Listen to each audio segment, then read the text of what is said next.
Les points sur l'actualité, mesdames et messieurs, bienvenue. Vous êtes sur Mondico Télévision et vous avez raison. À la une de l'actualité, la première ministre Judith Suminwa Tuluka a présidé le jeudi 26 septembre 2024 la cérémonie de publication de l'annuaire alphabétique et numérique des cadres et des agents des services publics de l'État, validé par le fichier des références de l'administration publique. Cette première étape concerne les services centraux et les divisions urbaines de Kinshasa. Cet acte marque une étape décisive dans la modernisation de l'administration publique et la gestion des ressources humaines en République démocratique du Congo. Regardez.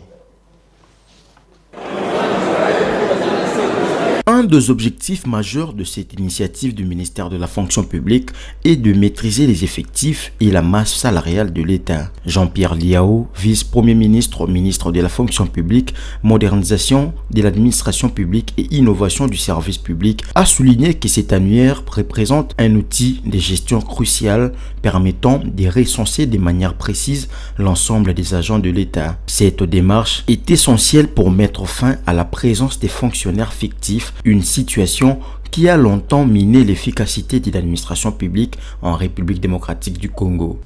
Bien plus qu'un simple répertoire nominatif renseignant pour chaque agent quelques informations phares, à savoir le nom, matricule, grade, service d'affectation et photo de profil, l'annuaire alphabétique est un outil de gestion qui symbolise la ferme volonté du gouvernement de maîtriser l'ensemble des effectifs de son appareil administratif et de marquer l'avènement d'un nouveau système de gestion des ressources humaines. Pour la première ministre, cet annuaire est bien plus qu'un simple document administratif. Il symbolise la volonté ferme du gouvernement de moderniser la gestion des ressources humaines. En permettant une meilleure connaissance des effectifs, l'État pourra mieux rémunérer ses employés et allouer des ressources de manière plus efficace. Cela répond également à une exigence de transparence et de rigueur dans la gestion publique. À ce stade, la publication de l'annuaire ne concerne que les services centraux et les divisions urbaines de Kinshasa. Ainsi, la première ministre a encouragé le vice-premier ministre Liao à poursuivre l'identification des fonctionnaires et agents de l'État. Vous devez continuer avec la même bravoure et la même détermination afin de faire écrire à notre administration une nouvelle page de son histoire. Pour ce faire, le gouvernement, pour sa part, ne lésinera sur aucun moyen. L'identification biométrique doit donc inexorablement se poursuivre et être effective sur toute l'étendue du territoire national. Le temps où l'État payait des faux agents doit être révolu. Ainsi, j'encourage le ministère de la fonction publique à mettre les bouchées doubles pour mettre fin au phénomène NU, nouvelle unité, en disposant notamment d'un mécanisme efficace de suivi et de contrôle pouvant nous permettre de veiller, conformément à la Constitution, au respect strict des règles d'accès dans la fonction publique afin de faire éviter à notre pays de retomber dans les travers du passé. Cet événement s'inscrit dans le cadre du programme d'action du gouvernement pour la période 2024-2028. Dans le pilier 5 de ces programmes, il est stipulé que l'un des axes prioritaires est le renforcement de l'efficacité des services publics, notamment par l'amélioration de la gestion des ressources humaines. Le gouvernement entend ainsi établir un nouveau système de gestion qui repose sur des bases solides et transparentes.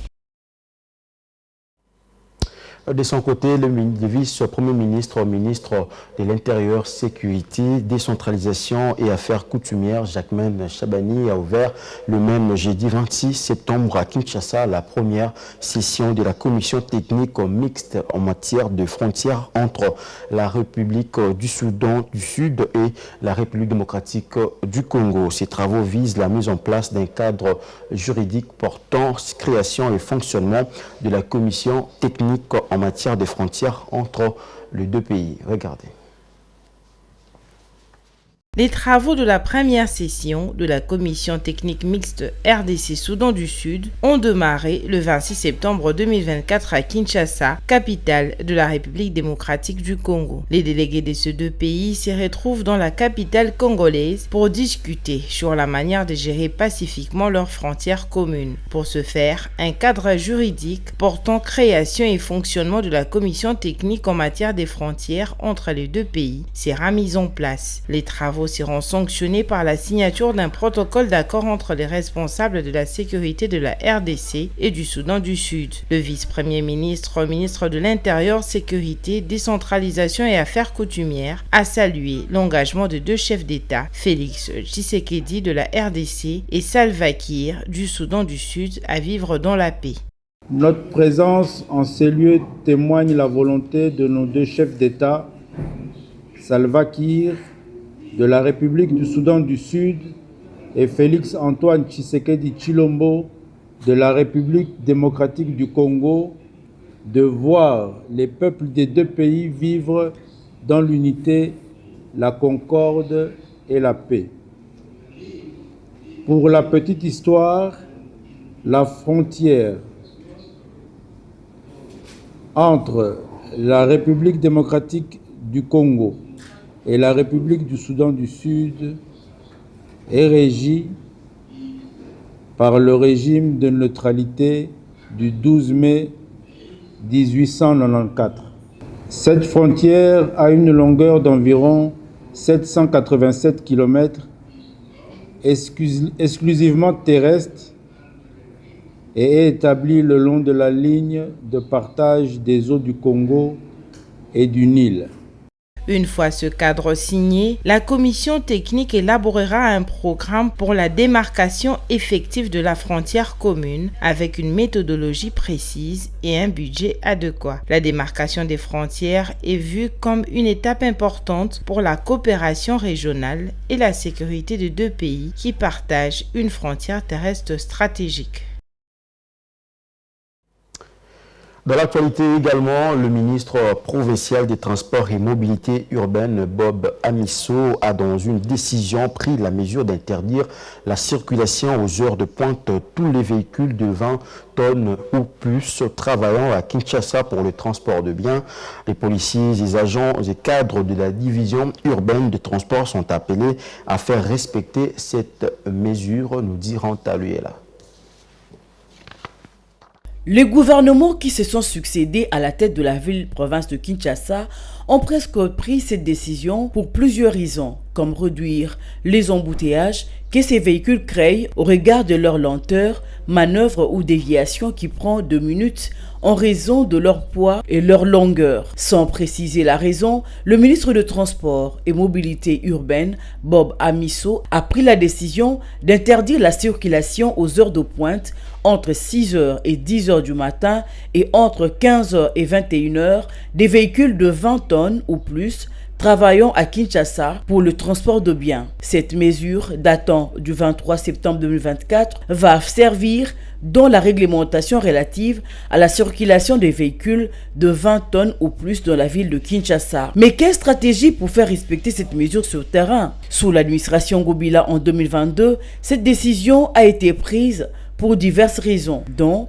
l'atténuation de bouchons sur les artères. Néanmoins, le lendemain même de l'arrêté, les camions poids lourds ont été perçus, d'autres filmés aux heures auxquelles il leur était interdit de circuler, et ce, sans que des mesures contraignantes ne suivent. Pour cette fois-ci, les policiers, les agents et cadres de la division urbaine de transport en sont informés pour faire respecter cette mesure qui, depuis le temps, peine à être exécutée. Cette annonce intervient au moment où les conducteurs de gros camions qui font Kinshasa-Matadi via la route nationale numéro 1 sont en grève, et ce, depuis près de 2 semaines. Parmi leurs revendications figure l'interdiction de circuler et de décharger pendant la journée à Kinshasa. Malgré la rencontre d'une délégation de ces travailleurs avec la première ministre la semaine dernière, la grève se poursuit. Un sit-in avait été organisé à Matadi par ces conducteurs qui exigent la réponse à leurs revendications.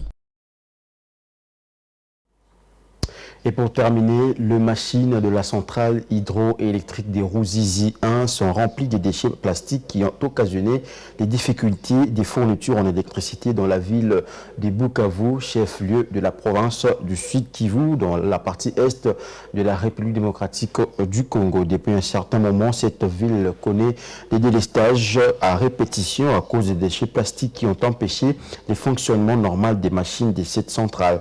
La population, quant à elle, et les services concernés appellent les autorités compétentes à agir pour protéger la principale source d'électricité dans ces coins du pays. Bijou Lumona pour plus de détails. Des tas d'immondices composés de déchets plastiques et ménagers ont envahi la centrale hydroélectrique de la Ruzizi 1. La Société nationale d'électricité, qui alerte sur la question, évoque les difficultés qu'elle éprouve dans la desserte en courant électrique ces derniers temps dans la ville de Bukavu au sud Kivu. Les pluies qui se sont abattues sur la ville ont perturbé la production énergétique au barrage hydroélectrique de Ruzizi 1. Ici, nous avons 4 machines. Et les 4 machines produisent au total 29,8 MW. Alors ces déchets affectent d'un coup les 4 machines. Donc quand ils arrivent, ils ne choisissent pas une ou une autre, mais ils attaquent sur les 4 machines.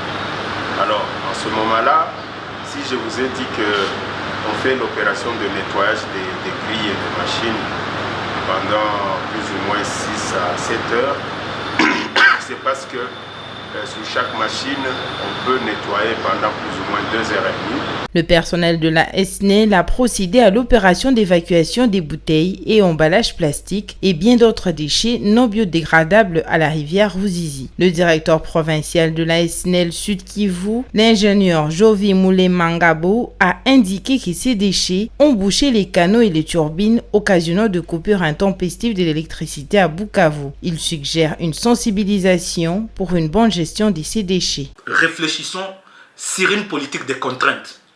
Il va falloir que nous puissions contraindre les habitants de la ville de Bukavu à comprendre qu'ils vivent dans la ville et qu'ils doivent être le premier responsable de la propriété de la ville et que chacun puisse toucher dans sa poche pour contribuer à la gestion de ces déchets. Le ministre provincial de l'Environnement, Didier Kabi, a estimé que les sanctions doivent accompagner les mesures prises par l'autorité provinciale pour punir tous ceux qui s'illustrent dans la mégestion des déchets. Dire à la population de tout faire pour bien gérer les déchets au niveau de leurs parcelles. C'est vraiment très défendu de jeter les déchets dans les caniveaux. Parce qu'une fois qu'il pleut, tous ces déchets, on les retrouve à la centrale, qui est le premier barrage au niveau des Ruzizi. Et ces déchets empêchent à ce que l'eau puisse attaquer les turbines qui nous donnent de l'électricité. La gestion des déchets plastiques est devenue une épine sous les pieds des institutions de la République qui initient des actions dans la lutte contre la pollution de l'environnement. Dans la capitale comme dans les provinces comme le Sud Kivu, la politique de gestion plastique doit être réalisée pour éviter à ce que la situation des coupures d'électricité dues à la mauvaise gestion des déchets plastiques ne soit à la base d'énormes dégâts environnementaux. C'était là l'essentiel de l'actualité, mesdames et messieurs. Merci de l'avoir suivi. Bonne suite des programmes sur Mondico Télévision. Au revoir.